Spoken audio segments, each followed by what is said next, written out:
0-100 to 0-15, hook, powerful opening, on screen, Chinese flag plus African factories plus money flow animation. Narration, China is back in Africa, but this time, the game has changed. No more just lending billions for roads and railways, now it's factories, equity, manufacturing, EVs, batteries, and control over Africa's future industries. Welcome to China 2.0 in Africa. The question is simple: who wins this time, China or Africans? 0-15 to 0-45, intro. I'm Obi Favor from Obi Expeditions, and today, we uncover China's new strategy on the African continent, a strategy that will define the next 30 years of African jobs, technology, minerals, and economic freedom. 0-45 to 130, Chapter 1, What was China 1.0? Easy loans plus big projects. For almost 20 years, China's approach was simple. Black small square give African governments loans, black small square build physical infrastructure, railways, roads, ports, airports, black small square bring Chinese labor, Chinese companies, Chinese equipment. African leaders loved it because the money was fast, the projects were big, and Beijing didn't ask questions about governance. On-screen examples: Kenya Mombasa Nairobi SGR Nigeria Rail Project, Angola oil-backed loans, but there was one problem: countries started drowning in debt.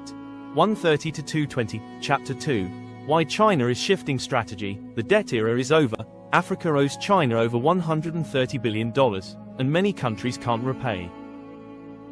Zambia defaulted. Ethiopia renegotiated. Kenya is under pressure.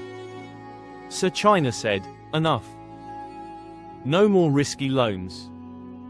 Now Beijing's new strategy is not lending, but ownership. Factories, equity stakes, industrial parks. This is China 2.0. 220 to 340, Chapter 3, China 2.0, Factories, Minerals and AMP. Control of value chains. Here's what China is building now.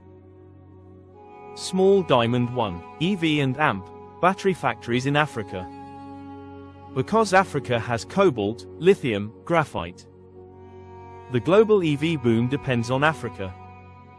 Small Diamond 2, assembly lines and AMP, special economic zones. Chinese companies building black small square car assembly plants, black small square solar panel factories, black small square phone manufacturing, black small square battery recycling hubs. Small Diamond 3, equity deals instead of loans. Instead of lending to governments, China now buys stakes in African companies. It gives them long-term control without the political risk of loans. Small Diamond real examples: black small square BYD scouting EV assembly in Morocco and AMP, Ethiopia, black small square CATL exploring battery partnerships in southern Africa, black small square Huawei building digital infrastructure and AMP, cloud centers, black small square China's mining giants taking equity in lithium and copper project. China's new strategy is clear. Not just build Africa. Own Africa's future industries. 340 to 450, Chapter 4, WHO wins this time. The critical debate. This question will divide your viewers. Checkmark: Africa wins if factories employ Africans, technology transfer actually happens, governments negotiate hard, local companies get equity, Africa climbs the value chain. Crossmark: Africa loses if factories only assemble, not innovate, China controls minerals plus manufacturing, local companies get pushed out, African governments sign away long-term value, jobs remain low-skilled while China keeps high-skilled work. Voiceover. This time, the risk is not debt, it's dependency. The dependency of Africa's future industries on China's ownership. 450 to 6 o'clock, closing plus CTA, emotional ending. China is shifting, Africa is shifting. And a new economic map is being drawn right now. Loans built Africa's roads. Factories will build Africa's future.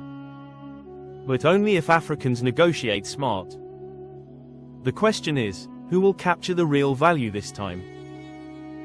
China or Africa? CTA, comment below. Is China helping Africa or controlling Africa? Don't forget to like, share, and subscribe. OB Expeditions, bringing you the stories shaping Africa's future.